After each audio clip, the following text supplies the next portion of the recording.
3월 21일 목요일입니다.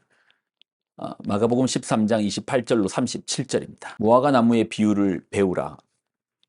그 가지가 연하여지고 잎사귀를 내면 여름이 가까운 줄을 아나니, 이와 같이 너희가 이런 일이 일어나는 것을 보거든 인자가 가까이 곧 문 앞에 이른 줄 알라. 내가 진실로 너희에게 말하노니 이 세대가 지나가기 전에 이 일이 다 일어나리라. 천지는 없어지겠으나 내 말은 없어지지 아니하리라. 그러나 그날과 그때는 아무도 모르나니 하늘에 있는 천사들도 아들도 모르고 아버지만 아시느니라. 주의하라, 깨어있으라. 그때가 언제인지 알지 못함이라. 가령 사람이 집을 떠나 타국으로 갈 때에 그 종들에게 고난을 주어 각각 사물을 맡기며 문지기에게 깨어있으라 명함과 같으니, 그러므로 깨어있으라.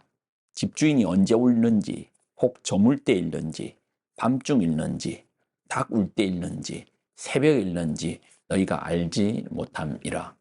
그가 호련히 와서 너희가 자는 것을 보지 않도록 하라. 깨어 있으라. 내가 너희에게 하는 이 말은 모든 사람에게 하는 말이니라 하시니라. 아멘. 기도하겠습니다. 하나님, 우리로 깨어 있으라.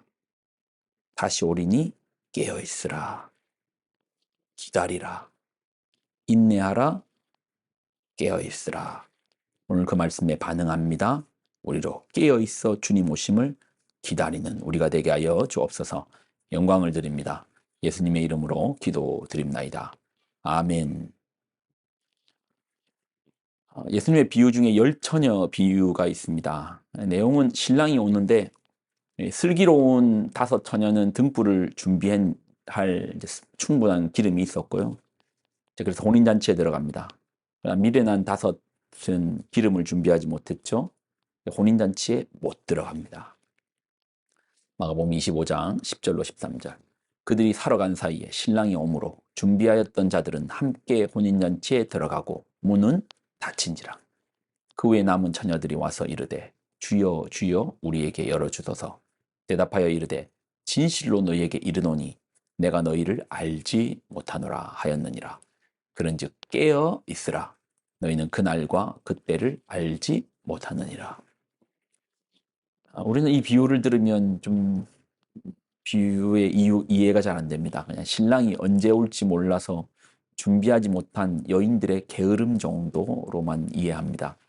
그런데 실제 이스라엘 사람들은 이 비유가 무슨 의미인지 잘 압니다. 실제 전통 이스라엘의 혼례에서는 우리의 약혼의 개념과 약혼의 개념인 정혼과 결혼, 정혼과 결혼으로 나뉘어지는데요. 정혼한 남자는 두 사람이 살 집을 준비하기 위해서 아버지 집으로 떠나요. 아버지 집에서 뭐 하겠습니까? 집 준비하겠죠. 살 집이 준비되고 아버지의 허락이 떨어지면 아내를 데리러 갑니다. 그런데 아내를 언제 데리러 간다는 말을 안 해줘요. 그 기한과 그 때를 몰라요. 왜 말 안 해주죠? 아들도 몰라요. 누가 압니까? 아버지가 이때에 혼례를 하면 되겠다 허락해 줄 때가 그때입니다. 그러니까 결혼의 절대적인 권한을 아버지가 가지고 있네요.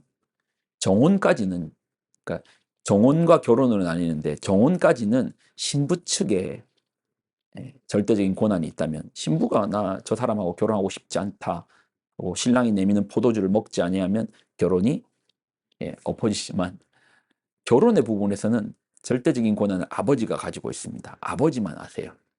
누구만 안다고요? 이 결혼의 절대적 권한을 가지고 있는 아버지만 아신다라는 겁니다.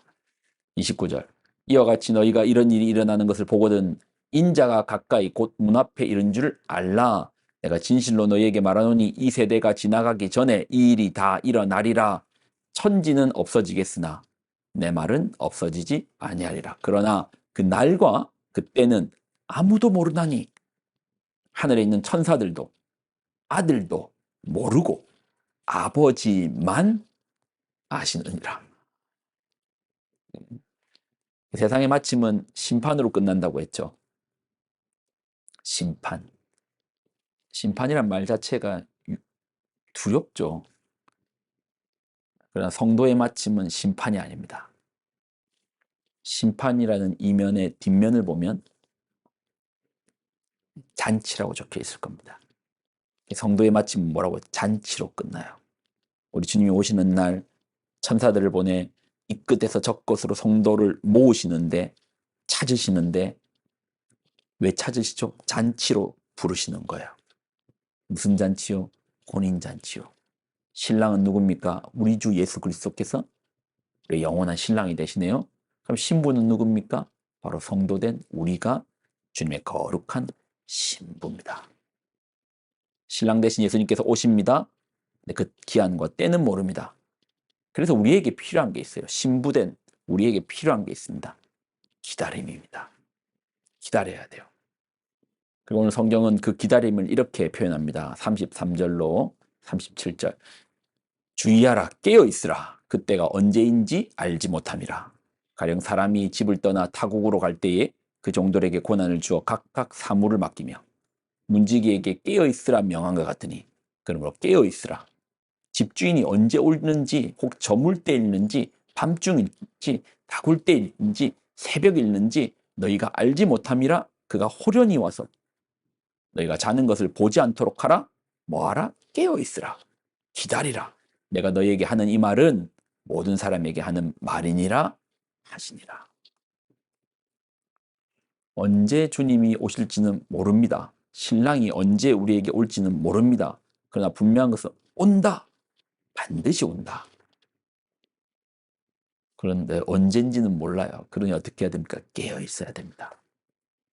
주님이 오실 동안에는 우리는 약간의 긴장감이 필요합니다.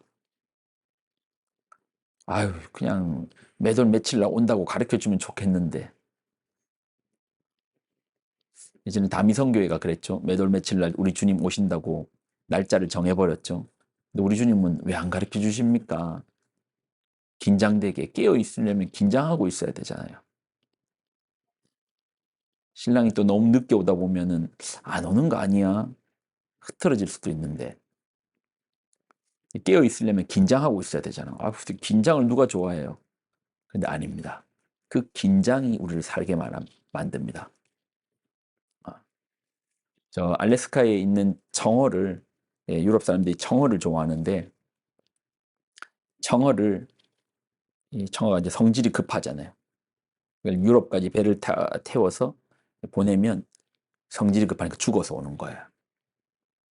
그래서 이 청어를 살려서 유럽까지, 대서양까지 오기 위해서 하는 방법이 있답니다. 아마 들어보셨을 겁니다. 이 청어를 잡아먹는 물메기를 집어넣는 겁니다. 그러면 물메기에서 잡아먹히겠죠. 그런데 청어들이 긴장하고 있으니 살아서 도착하더라는 겁니다. 성도로서 몇 월 며칠인 줄 알면 좋겠는데, 그러면 좀 흐트러져 있다고 그때 바짝 주님 오시니까 준비하면 되겠네? 아니요, 그러지 않을 겁니다. 긴장이 풀리면, 깨어있음이 풀리면 우리의 성도다움이 아마 사라질 겁니다. 그래서 가르쳐 주시지 않네요. 살아있기 위해 깨어있어야 됩니다. 살아있기 위하여 긴장이 필요합니다. 깨어있음이 필요합니다. 오늘도 깨어있읍시다. 우리 주님은 곧 다시 오실 것입니다. 기도하겠습니다. 하나님, 우리 주님의 오심을 기다리는 믿음의 세대가 되게 하여 주옵소서.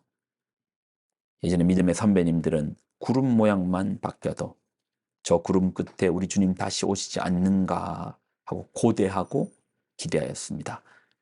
우리 선배들의 믿음처럼 우리 역시도 우리 주님의 오심을 깨어있어 기다리는 믿음의 세대가 되게 하여 주옵소서.